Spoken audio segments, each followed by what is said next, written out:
सेवा परमेश्वर ने मुझे दी है और जो सेवा कलीसिया के रूप में परमेश्वर ने हमें दी है, उसके आधार पर हमारी जो मुख्य सेवा या काम है वो डिसाइपलशिप का है। मुझे बाकी चीज़ों में कोई इंटरेस्ट नहीं। मैं चाहता हूं कि मैं एक शिष्य या डिसाइपल बन के प्रभु के लिए संसार में जीऊं, और इसी लक्ष्य और उद्देश्य के साथ मैं आपसे लगातार बातें करता हूं। आवश्यक पड़ने पर प्रभु की ओर से डांट भी लगाता हूं ताकि आप जागरूक रहें, आप सोए ना। और ये बात मैं इसलिए कह रहा हूं क्योंकि जहां तक मैंने आज के मसीहों को देखा है, बहुत से लोग हैं जो आज सोए हुए हैं। उनको जगाने के लिए प्रभु ने हमको रखा है, चुना है। हमको जागरूक रखना है आज की कलीसिया के लोगों को। और ये चीज़ें तभी संभव है जब हम पवित्र आत्मा से भरे हों और पवित्र आत्मा की अगुवाई में ही हम परमेश्वर के वचनों को सीख रहे हों। इस बात की गंभीरता को आप समझिए मेरे प्यारे भाई और बहन। और मैं आपसे यही निवेदन करता हूं कि जितना ज़्यादा हो सके आप प्रभु के वचनों को पढ़िए, उसके साथ कोई समझौता मत करिए आप। और जब कभी भी आप पढ़ें, प्रभु की आवाज़ को सुनने की कोशिश करिए। जो नहीं करने के कारण बहुत से लोग हैं जो बाइबल के संदेश को गलत तरीके से लेकर एक झूठ पर अपने विश्वास को आधारित करते हैं, और ये आज के समय में हर जगह हो रहा है, बहुतायत से हो रहा है। और यदि आप इसके प्रति सावधान नहीं है तो मैं आपसे कह सकता हूं कि आप भी उनमें शामिल होंगे। इसलिए समझौता मत करिए। मैंने आपको बहुत सारी बातें बताई हैं बाइबल पढ़ने के बारे में, बाइबल कैसे पढ़ना चाहिए और बाइबल के वचनों को पढ़ते समय कौन सी चीज़ें हमें ध्यान में रखना चाहिए। और इन सब से बढ़कर मैं समझता हूँ, देखिए, पिता को जानने के लिए हमारे लिए पवित्र आत्मा है, और पवित्र आत्मा के द्वारा या उसके अगुवाई में यदि आप चल रहे हैं तो मैं नहीं समझता कि आपको ये वचन समझने के लिए दिक्कत होगा, क्योंकि आपके ही पिता के वचन है, मेरे ही पिता के वचन है।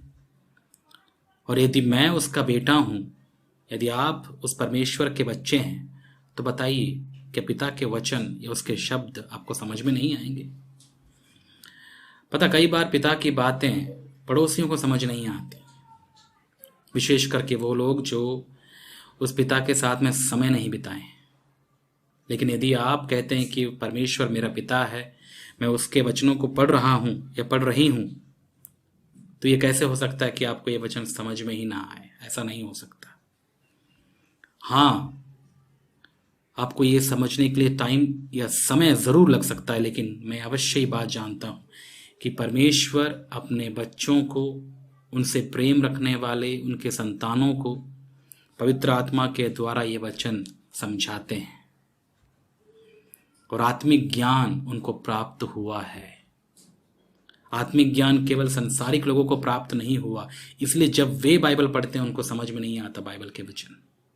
उनको ये सब चीज़ें अजीब सी लगती, और कई चीज़ें क्योंकि वे अपने दिमाग और समझ का इस्तेमाल करके इन चीज़ों को समझने की कोशिश करते हैं, उनके ऊपर से चला जाता, उनको बिल्कुल पल्ले नहीं पड़ता। और यदि जो समझ में भी आए उसको वे कभी अनुभव नहीं कर पाते, इसीलिए उसके गहरे अर्थ को, उस जीवन को वे प्राप्त नहीं कर पाते जो वचन पढ़ने के द्वारा भी हमको प्राप्त होता है।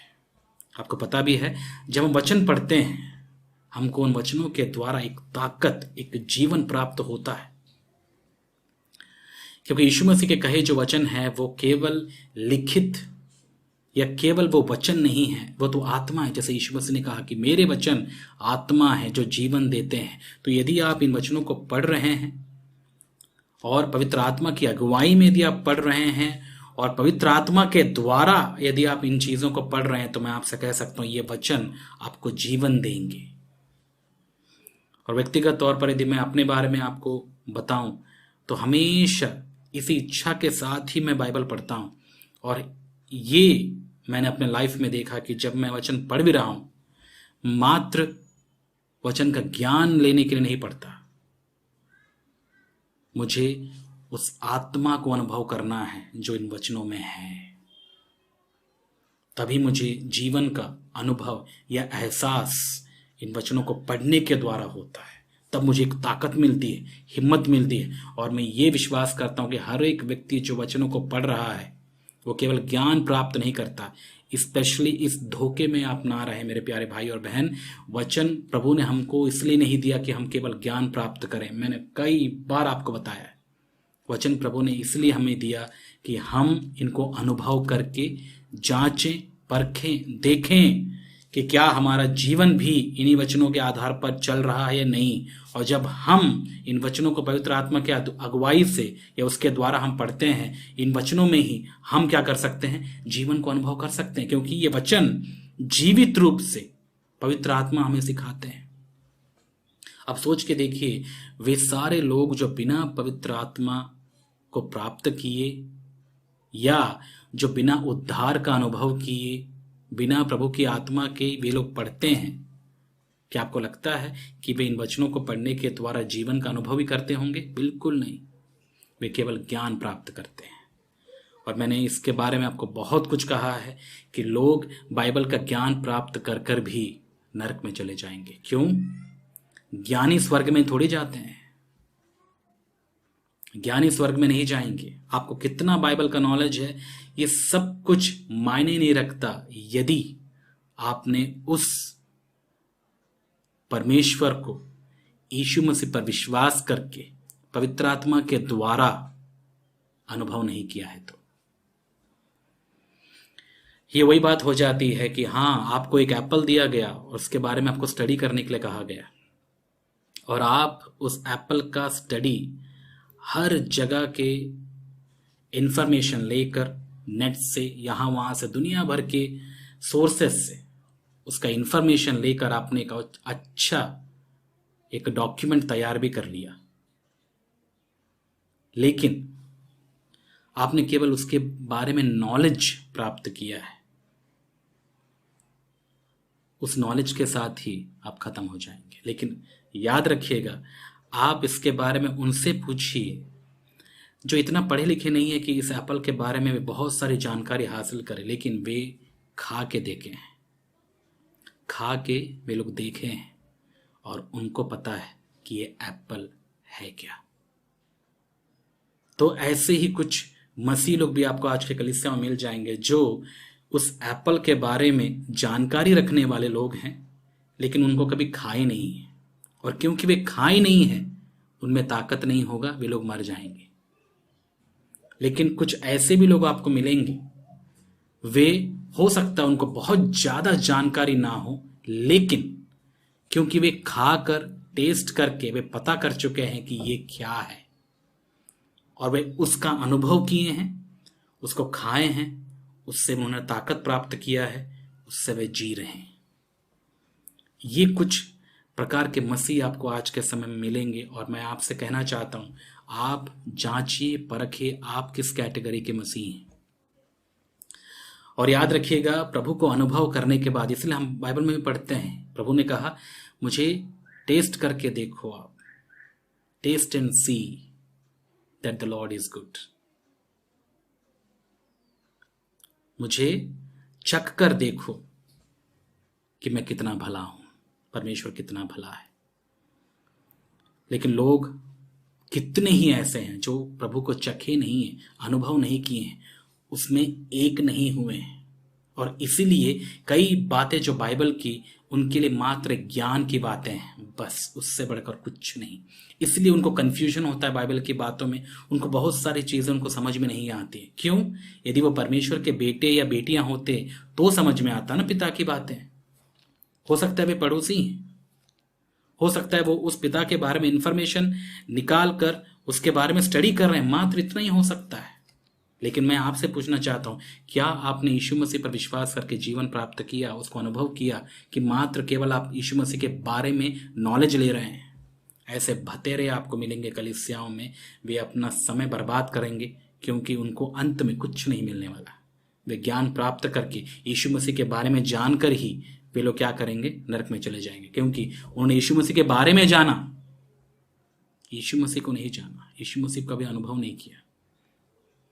इसलिए टेस्ट एंड सी, परखो, इसको जांचो, और विशेष करके जैसे मैंने आपको कहा, इसे चखो, चखना बहुत जरूरी है। और ये कैसे हो सकता है? ये केवल पवित्र आत्मा के द्वारा ही हो सकता है। इसलिए इतने घमंडी मत हो जाइए मेरे प्यारे भाई और बहन कि पवित्र आत्मा आपको जीवन ही ना दे पाए। इसीलिए सही उद्देश्य से प्रभु के वचन को पढ़िए, समझिए, उसके बाद देखिए आपका जीवन कैसे बदलता है। यदि आप डेली 1 घंटा बाइबल पढ़ते हैं या फिर आधा घंटा 15 मिनट पढ़ते हैं और उन वचनों को पढ़ने के बाद यदि आप उस जीवन का अनुभव ना करें, यदि उस बदलाव का अनुभव नहीं करते अपने जीवन में, तो क्या फायदा? क्या हुआ आपके साथ? आपने तो ऐसा ही बुक पढ़ा जैसे आप कुछ संसार के बुक्स पढ़ते हैं। क्या फायदा उससे?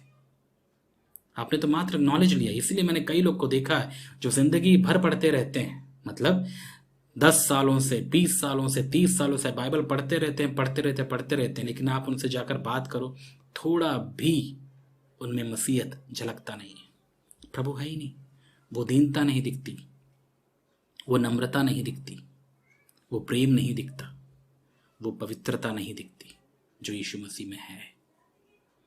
ये कौन है? आपको लगता है मसीह लोग हैं? धोखे में ना रहे मेरे प्यारे भाई और बहन।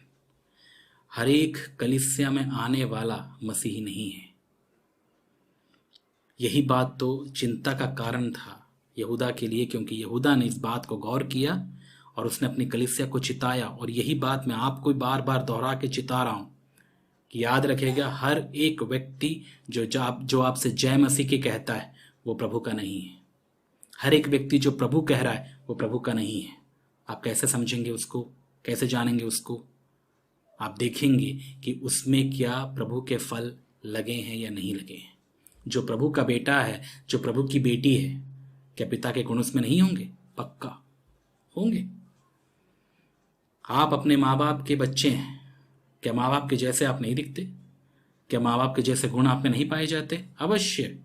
पड़ोस के गुण तो आप में नहीं दिखते हैं। इसी से पता चलता है कि आप अपने माँ बाप के बच्चे हैं। वैसा ही यदि मैं कहता हूं कि मैं अपने पिता का बेटा हूं, स्वर्गीय पिता मेरा पिता है, तो क्या मुझ में वो गुण नहीं दिखेंगे? पक्का दिखेगा।